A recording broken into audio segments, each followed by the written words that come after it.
Hello guys, it's Christian from Emotions in Wine. So as hinted a few months ago, we are touching even Greece in our tour around Mediterranean mostly, as you've seen. So we have a lot of connections to previous videos and specialties. And of course we will talk about the whites and the two most representative.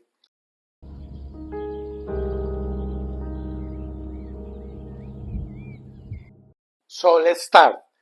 So Greece is the oldest European country. Of course, the civilization was before Rome, so it's several thousand years, said even over 5,000 of wine production there.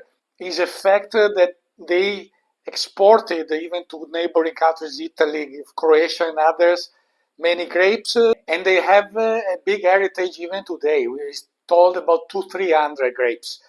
Italy is much more, but is also much bigger. Portugal is something similar, even in size. They were not that famous because they have a lot of logistical issues, the islands, which are very relevant in the wine production, far away, then touristic, so they consume locally, is hot, so there is little yielding, many production is very tiny. But in recent decades, they are upgrading more and more. There are more serious wineries, a bit more sized, so able even to export a bit. So nowadays, you can find a bit everywhere some Greek wines. In Europe, you have some websites even with a nice selection nowadays. So that is very interesting. So all helping the movement. Of course, touristically, they are very known. So a lot of you guys have been there already. You may know already some of the wines. So let's see what you will find today, both from islands. Two representative grapes, also islands for different reasons. So we are having Robola of Cephalonia in Greek. Sclavos is the winery. Vino di Sasso is the name, 24 vintage. And then we have Santorini, Assyrtiko from Sigalas, 24 vintage. Alcohol, this is 13 and this one is 14. So Assyrtiko, the most famous the most famous grape overall, born in Santorini, and Robola, nothing to do with Ribola in Friuli in Italy. Characteristic of Cephalonia and the most competitive, let's say, to Assyrtiko in style, even if, of course, with different characteristics and everything, and the place is different, the terroir. We will see in details. Nowadays, I said, the movement is growing. The whites are still the most relevant. Assyrtiko in particular. Santorini was the home, then spread it around the southern Aegean Sea in many islands. Nowadays, you find it even in Macedonia in the north, in the continental Greece. And then you have several other white grapes quite relevant. And Robola, as said, is the most competitive, let's say, but the production is tiny. This is really only related to Cephalonia Island, which is in the Ionian Sea, so close to Apulia in Italy. It's a big island, the biggest, I think, in the side, and very tall with the mountain, as we'll see soon. But the production of this wine, that is a PDO, so a denomination, is very small, less than 200,000 bottles. So, of course, it's still very limited, not easy to find. The winery is one of the relatively symbolic there. Then, mostly in continental Greece, you have also important reds nowadays, Xenomavro in particular. But then there are some others. Even in Cephalonia now, they make some Mavro Daphne, quite interesting reds nowadays. But of course, the islands are mostly all focused on whites. You think very hot. There are many comparisons to other locations, but here is hot and dry. Of course, you have the winds at least, but the soils, often altitudes that we see for one wine today, help also.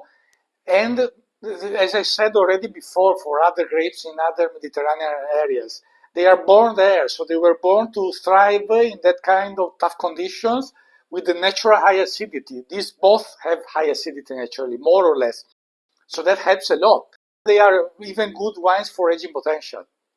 So Cephalonia is very relevant, but as said, very tiny. They have 3 PDOs there. Is quite an interesting place because there is this Mount Ainos, 1,600 meters high, and there is a lot of vineyards on the slopes. The Robola is planted all on these slopes, limestone, rocky, very dry, only rocks, soil, ungrafted vines, that is for both. So even today we have Prephyloxera grapes, islands, so more protected, old vines, and the altitude in the appellation goes between 300 and 800 meters. So as you can understand, that helps. So limestone, rocky, and that already help minerality, acidity, a bit cooler. It's very dry, of course, as everywhere in Greece. The winery is around already about 100 years, but they started seriously in 1990. So now it's a couple of generations. They are improving. They are following biodynamic also, but it's not certified. But that is what they declare. They make also orange wines. And the Robola is one of the most referential wine for them. Vino di Sasso is Italian, so wine of rock or stone. Somebody referred to that in Italian, so they decided to use it as the name of the wine. And the vineyards are all high, 600-700 meters. 30 years old plants, but ungrafted. Bush, but a bit taller, is not that close to the soil, and made according to the biodynamic system, so with spontaneous yeasts, age only still, fine leaves for 8 months. Is a complicated grape because it has high acidity naturally, and then the location helps, the terroir, but can oxidize. So that is a bit risky in vinification in particular, but otherwise can age very well. They declare also they can get some petrol notes, so Riesling style in the time, so we will see. Of course, they are young, so here we don't have anything of tertiary notes, but we will see what is expressing. I start to pour them. They are open a while. I don't have more details about the winemaking. The color, maybe you can note already, is very rich. So the risk of oxidization is real. I assume they do skin contact, but it's not written anywhere, so I cannot know. But I assume. But the color is very rich. Honestly, it's golden, even more than, and it's just 24. While, as you can see, there is still a green rim on the Assyrtiko, so completely different. I don't think it's really the normal, unless they do several days of maceration. That is the only option. Otherwise, and according to what I know from the info, maybe the cork is perfect, but let's see. Yeah, the nose is indicating ripeness immediately. It should be different. Should be on the citrusy, very mineral and fresh. The acidity here is declared even about 6, which is very high, especially for Mediterranean. Yeah, but it's very, very round, very ripe fruit already. So something is wrong. Either with the transportation issues, so even if it's not, it's still cool weather, but I don't know. But it's not fine. Some ripeness and oxidation happen. It doesn't have anything of the fresh characteristics that were declared. There is also to say biodynamic is more risky, is more unstable. So even after vinification may be more delicate. So that is the point to state. Yeah, it's not showing neither much minerality. This rocky soil is really ripe fruit so far. Just a hint of mineral, cool note behind. A bit better on the palate because you feel more the acidity. There is also something like herbal note, but also a lot of ripe fruit. A lot. So my opinion is this wine aged fast, very fast, because this bottle only less than a year. So somehow it oxidized. So it's of course it's drinkable, it's not gone, but it's like it has many years more. That is the first perception. Pity. So I will leave it for the end to retry and see with the breathing if it's changing a bit.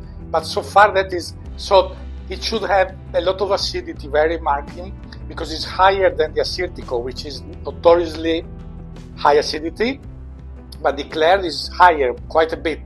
This one is declared Assyrtiko 5.5, so half point more. The potential of aging, of course, is already gone, so of course, obviously, it's not fine. Here is completely another story. So Santorini is the symbol of Greece, touristically also, but for the Assyrtiko first of all, and Sigalas is the symbol of Assyrtiko because he was a pioneer. In 91 he started. He's a mathematician. He came back to the family and started to get involved, and then he started a company. So he was really a symbol. Now the company is owned by a group of wineries, so it's a bit different. It's becoming bigger. It's 200,000 bottles, so medium size, but it's still a reference. Of course, price accordingly is very high. They are in the northernmost part of Santorini, low altitude. There is very low, just few meters, but it's volcanic, ash, pumice, lava is the base. They do some holes, baskets they call, so that is also similar. Here we are talking about volcanic, similar to Canary Islands. I refer you to the link below the video a few weeks ago. That was the interesting talk about the volcanic wines of Canary Islands. There are many similarities, but here of course it's much hotter. It's a Mediterranean climate, so that is the handicap. So the acidity probably in the end is a bit lower than in the Canaries, and there are some differences, but many common points. So even here ungrafted, note that old vines, in their case, is 60 plus years old. They have this hole also, like in Lanzarote, even if there the holes are very deep. And there is a long history, longer than all the others, because as we said, Greece has long history. This is said to be around 3,000 years from the last eruption, that then they started to have vines. So it's something really incredible, the history. Of course, they don't have that old vines like we saw in Canary Islands, but still there is a good heritage, like in their case. So also here, bush yielding very little because of the dry climate. And for the vinification, they declare 1 day of skin contact. They do 4 months on the fine leaves. Also here, only still. And also, Assyrtiko has big aging potential, more than Robola, naturally. In this case, of course, we cannot talk about. Actually, this color is really turning already to amber a bit. So it's really old in the evolution. So here, of course, we have volcanic, the sea. So we will find minerality, saltiness. Assyrtiko is declared also to have a good structure, like the others, so the alcohol also contributing in that. Yeah, first, a cool mineral, the citrusy fruit, also some floral, so very refreshing nose to start, very elegant. Great. I was selling this long time ago. It's still a great wine because with the fine leaves, it becomes creamy. So the palate is very nice. So the acidity is good, but you have this touch of creaminess, rounding a bit, but fresh and mineral still mainly. The fruit here is citrusy, but also something more. I find already a touch of sweet fruit and also something else, but we'll see more. I think we'll show more in a while, but quite impressive already actually. This is very expensive though. The other, I paid 22 euros online, so out of Greece in Europe, and this one 38. I didn't remember these prices in the days when I was selling it. That was many years ago. So now it's expensive, but we know Santorini is expensive in everything. This bottle is perfect. Actually, I was sad at the first moment with the other, but this one is really still a kid. So this will age very well indeed. Changing a bit, but there is no smoky here. Even salty, not that much, honestly. Surprise. So it's very refined. It's still not changing a lot, but finesse, I would say, really. I'm quite impressed. I didn't remember that good, honestly. Is turning a bit some herbal notes. On nose, still mostly that fruit and the cool mineral mostly. On the palate, a bit of salty, yes, but it's mostly the acidity, the minerality, but there is a touch of salty, and it's nice creamy texture, making it very versatile, because this you can still drink aperitif, but of course it's more seafood wine, even more saucy dishes, because it's got a good structure, so indeed can hold. So it's very well made.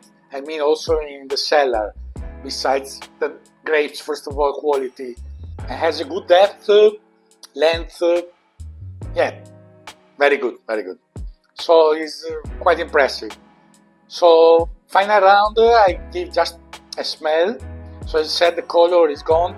For a 24, this of course is impossible unless it's orange wine. No, even worse. Now really oxidized. So really candied fruit, things like that. Of course it's not dead. You can drink it as I said, but it's not what it has to be. On the palate, since the acidity naturally is very high, it's still holding a bit better than the nose.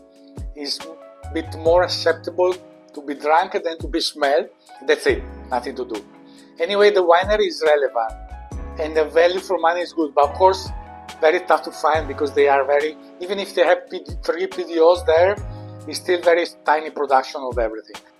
So back to finish with the Santorini.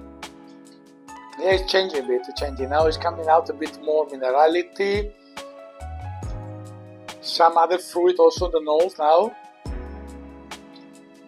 Touch of yellow, stone fruit, I guess. So this one has finesse, as said, good complexity, is of its own because it's different from everything actually. There is nothing you can really compare to. Only thing we can say, you don't smell and taste that much the volcano. That is the only point we can say. Is less footprint than Etna or Canary Islands, as we've seen in that video.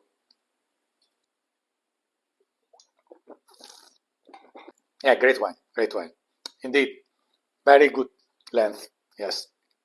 So super refined, good complexity, classy. Now really staying there. The mineral is coming out a lot now on the palate. They leave 1-2 grams of sugar, so it's not bone dry. So also that gives a touch of sweet fruit.